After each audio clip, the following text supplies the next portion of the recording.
A pregnant mother fell down the stairs. At home, it was just her and her disabled son. The boy heard his mother's cries for help. Using his only movable leg, his left one, he struggled to control his body. He painfully crawled to the top of the stairs. His right foot got stuck, so he moved with just his left leg. He fought to adjust his position and saw his mother unconscious on the floor. Without hesitation, he slid down the stairs and crawled to the door,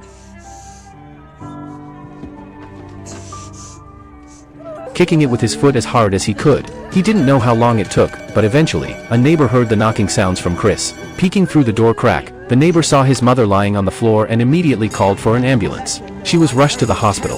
The boy sat on the roadside, enduring harsh judgment from the crowd. They saw him as a burden, a fool who would drag his mother down. Unable to speak, he couldn't explain himself. All he could do was silently endure the misunderstanding and pain. To let Chris play outside, his mother made him a simple cart. His friends pushed him wildly through the streets, and for the first time, he experienced the joy of playing. This made him eager to communicate with others, but his mouth wouldn't let him. It was as if it had been sealed shut, not allowing him to speak. Perhaps it was the power of a mother's love that moved God, and a miracle really happened. One day, while his siblings were studying, Chris suddenly picked up a piece of chalk with his left foot and drew a line on the floor. His family noticed his action and all watched him.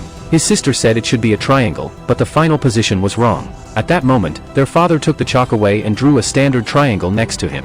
However, Chris desperately tried to erase it. Then, he wrote a letter. The whole family was stunned. He wrote another letter, 2 simple letters, but Chris was incredibly exhausted. His mother, already in tears, knew what he was trying to write, even though he hadn't finished. Chris collapsed onto the floor, exhausted. This was the first time he had written a complete word, showing his family that he wasn't a fool. His father, overjoyed, took Chris to a bar to celebrate.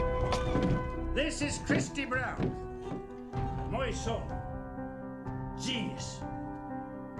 Time passed quickly, and Chris turned 18.